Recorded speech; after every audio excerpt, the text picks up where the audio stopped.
நான் சென்னையிலேருந்து பேசுறேன். சென்னையில இருந்து பேசுறீங்களா? யாருக்கா ஜாதகம் பார்க்க போறீங்க? எனக்காக தான் பார்க்கணும். உங்களுக்காகவா? பிறந்த தேதி, பிறந்த நேரம், பிறந்த இடம் சொல்லுங்க. பிறந்த தேதி 22/11/1995. 22/11/1995 சார்? ஆமாம் மேம். பிறந்த நேரம் 5:45 PM. 5:45 PM. பிறந்த இடம் சார்? சென்னை. சென்னை. ராசி நட்சத்திரம் லக்னம் சொல்லுங்க.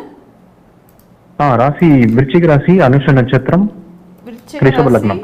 அனுஷ நட்சத்திரம், ரிஷப லக்னமா சார்? ஆமா மேம். என்ன கேள்வி கேட்கணும்? மேரேஜ் சம்பந்தமா கேட்கணும். 7ஆம் இடத்துல எத்தனை கிரகங்கள் கூடி கும்மி அடிக்குதுன்னு வாங்களே, அப்படியா இருக்கு? குருஜி வணக்கம் குருஜி. நல்லா இருப்பீங்க. 11ஆம் அதிபதி 7ஆம் இடத்துல தொடர்பு கொண்டு பிப்ரவரி மாசம் தான் ஆரம்பிச்சிருக்கிறாரு. புதன் தசையில குருபக்தி. ஓகே. 7ஆம் இடத்துல எத்தனை கிரகம்? 5 கிரகம் கூடி கும்மி அடிக்குது சனி பார்வையில. ஆமா குருஜி. குருஜி உங்ககிட்ட பேச நான் ரொம்ப பாக்கியமா நினைக்கிறேன் குருஜி. நல்லா இருப்பீங்க, ரொம்ப நல்லா இருப்பீங்க. திருமணம் தான், திருமண விஷயம்தான் டல்லு. ஆனா குருபக்தியில கண்டிப்பா கல்யாணம் ஆயிடும். 11 கூடையவர் 7ஆம் இடத்துல இருக்கிறார் இல்லையா? அதுதான் குருஜி எனக்கு பரிவர்த்தனை அமைப்புல இருக்கிறார் இல்லையா?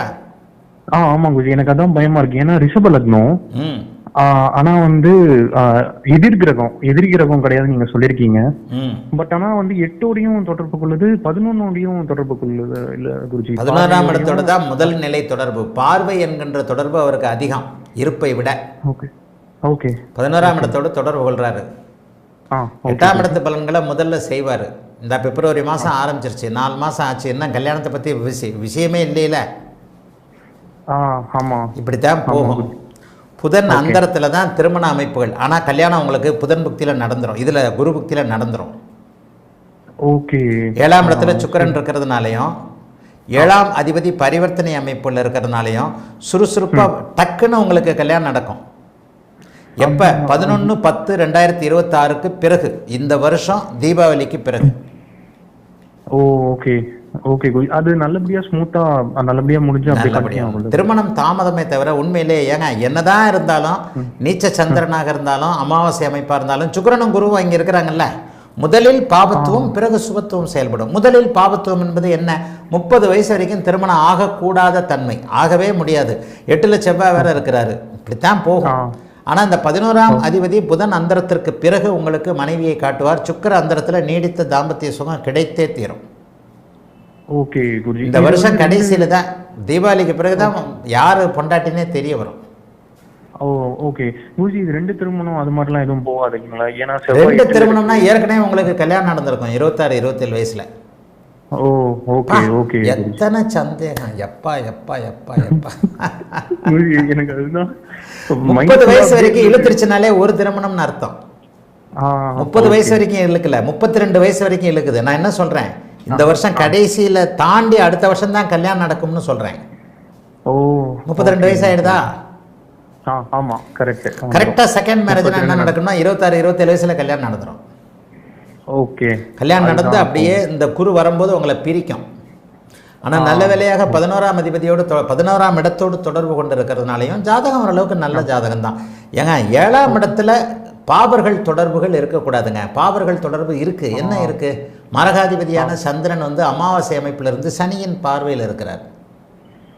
அது உங்களை 30 வயசு 32 வயசு வரைக்கும் இழுக்கக்கூடிய தன்மை. நல்ல வேலையாக திருமணம் தாமதம், நல்ல வேலையா. ஓகே. ஏன்னா நீங்க உண்மையிலே சமாளிக்க முடியாத ஆளுங்க. உங்களுக்கு ஒரு பிரச்சனைனா ஓடி போயிடுவீங்க. நீங்க ஒரு மாதிரி பயந்தாமலிங்க. நல்லவன் கோலை. சிரிக்கிறீங்க.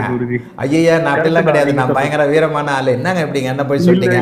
அடிச்சேன்னா ஒரே அடி ஆளு போய் பந்தாட்ட விழுவார்னு சொல்ல மாட்டேன்றீங்க.